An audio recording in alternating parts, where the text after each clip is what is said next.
మొదటి నుంచి మేము చెప్తున్నది, మొదటి నుంచి నువ్వు ఆచరిస్తున్నది 2014 నుంచి 2023 వరకు 9.5 సంవత్సరాలు చంద్రశేఖర్ రావు రైతు వ్యతిరేక నల్ల చట్టాలు వచ్చినప్పుడు, నోట్ల రద్దు చేసినప్పుడు, జీఎస్టీ బిల్లును తీసుకొచ్చినప్పుడు, ట్రిపుల్ తలాక్ చట్టాన్ని చేసినప్పుడు, సిటిజన్ అమెండ్మెంట్ యాక్ట్ను పొందుపరిచినప్పుడు, యూనిఫామ్ సివిల్ కోడ్ తెచ్చినప్పుడు ప్రతి సందర్భంలో ఇక్కడ కారు గుర్తు మీద ఓట్లు వేయించుకొని ఢిల్లీలో కమలం గుర్తుకు తాకట్టు పెట్టిన చరిత్ర చంద్రశేఖర్ రావుది. ఇవాళ కూడా ఈ తెలంగాణలో గూడు పుటాని జరుగుతుంది. అంతర్గతంగా ఒక అవగాహనతోటి కాంగ్రెస్ పార్టీని గెలవకుండా అడ్డుకోవాలని బీజేపీ బీఆర్ఎస్ ఈరోజు కుట్రలు చేస్తున్నారు. ఈ కుట్రల్ని తిప్పికొట్టాల్సిన బాధ్యత ఖమ్మం మహబూబాబాద్ పార్లమెంట్ నియోజకవర్గ కార్యకర్తల మీద ఉన్నది. అందుకే మిత్రులారా, కేటీఆర్ చెప్తున్నాడు కారు కొంచెం ఖరాబ్ అయి కార్ఖానకు పోయింది మళ్ళీ వస్తుందని.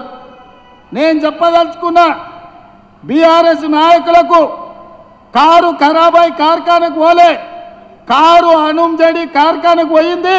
కార్ఖానా నుంచి ఇంకా ఇనుప సామాన్లోనికి, పాత సామాన్లోనికి తూకం కింద, కిలోల కింద తెగ నమ్మాల్సిందే. మళ్ళా కారు రాదు, మీరు ఎన్నికల్లో గెలవరు.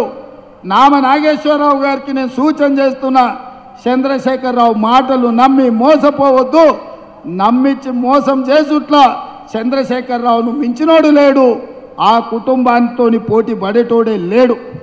అందుకే మిత్రులారా, ఇవాళ చంద్రశేఖరరావు కథ అయిపోయింది.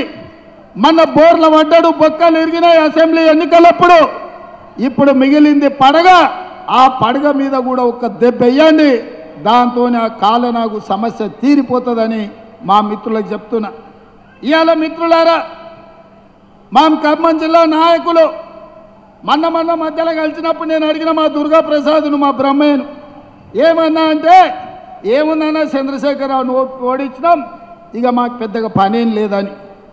మా సోదరులు నేను ఒక మాట చెప్తున్నా, డిసెంబర్ 3 తారీఖు నాడు వచ్చిన ఫలితాలు సెమీఫైనల్స్ మాత్రమే. ఆ సెమీఫైనల్స్లో కాంగ్రెస్ టీము బీఆర్ఎస్ టీమును కల్వకుంట్ల చంద్రశేఖరరావును నడుగు ఇడగొట్టిండ్రు. ఇవాళ మే 13 తారీఖు నాడు జరగబోయే ఎన్నికలు ఫైనల్స్.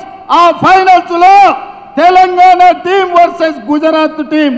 ఆ టీంకు నరేంద్ర మోడీ నాయకత్వం వహిస్తే తెలంగాణ టీంకు రాహుల్ గాంధీ గారు నాయకత్వం వహించబోతున్నారు.